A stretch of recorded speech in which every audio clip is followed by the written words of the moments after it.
And good afternoon, everybody. It's the freelance teacher. A little bit of a different look this time. I'm trying a new angle on the camera so that it doesn't shake so much, and still a primordial, old style video casting here. But we'll see how it goes and take a look at the video as it goes. But my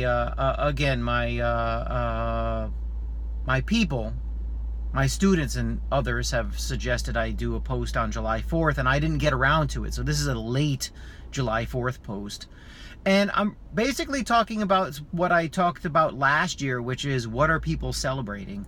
And if you take a look at the United States and the lack of education with regard to the history of the United States, you'll see that it's quite possible, and I think we're on borrowed time.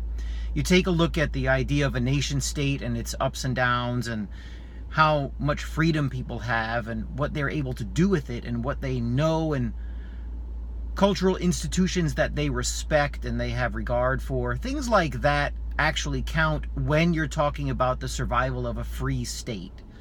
Now, if you're talking about a heavy government, when you're talking about people who are okay being ruled by governors and statesmen and other people, aldermen and mayors and presidents and congressmen and stuff like that, people who are okay with this, then that's different. And you take a look at Latin America, we were in South America not too long ago, and people complain about government, but you don't hear a lot of talk about, well, let's shrink government by half and get these people out of our way so we can prosper. You don't have a lot of that. And what makes the United States that much more frustrating is that you do have a lot of that on July 4th.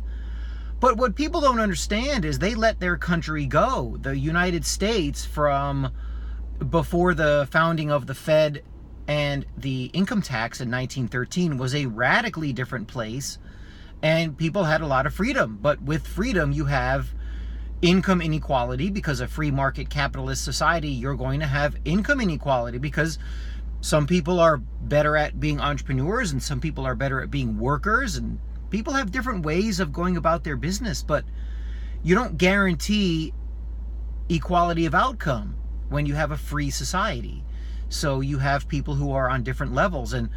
But here's the thing, when you do have freedom and you do look at what the United States used to be, again, I'm pinning a lot of this on the foundation of the Federal Reserve and the income tax. When you have that, let me rephrase. People in government who see that the people have allowed them to institute a controlled system of money and a controlled system of taxation, then they say, well, if they're going to allow that, let's allow other things to go too. Let's go for it. Let's get more power. You're going to give government power to take your money. You're going to give the government power to control your money. All right, let's do other things too.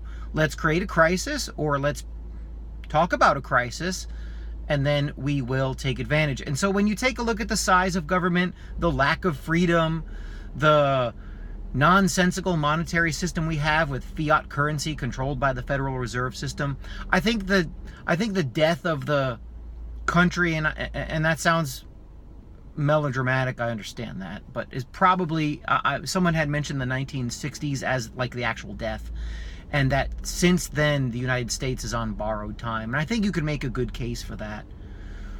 I don't know when the fiat currency system will destroy itself, debt-based fiat currency. I don't think that can last forever. I don't see how it's possible.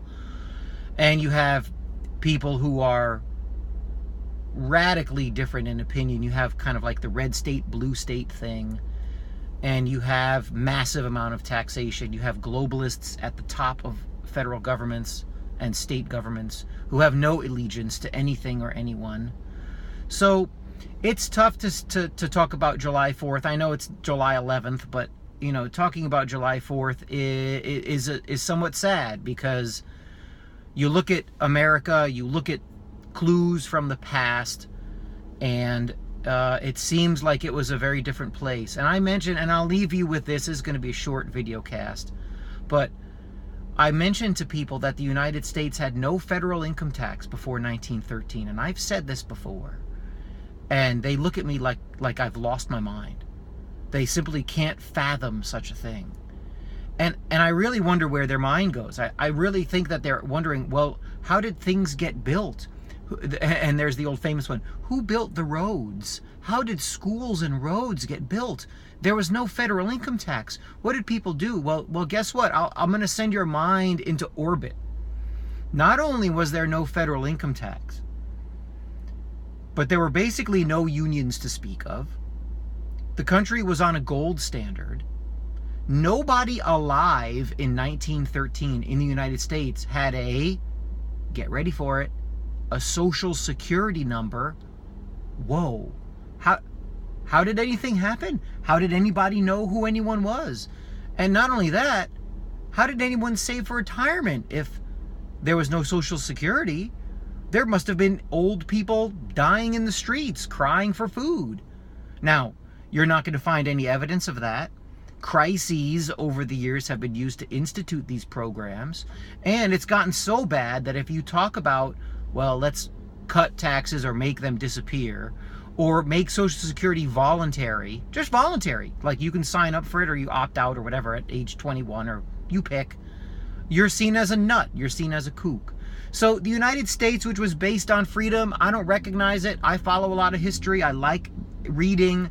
Some of you have. A lot of my students and fans are historians, and but they're the exception. Most Americans just wave the foam finger. We're number one, rah rah, and they don't know anything, and it's really gotten pretty bad. So I guess this late July 4th message is appropriate because, you know, July 4th, the actual day and what it was and what it meant, seems to have lost a lot of meaning.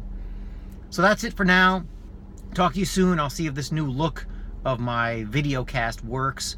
And hopefully you don't have any summer assignments and you can just be free and do what you like over the summer. Take care. Talk to you next time.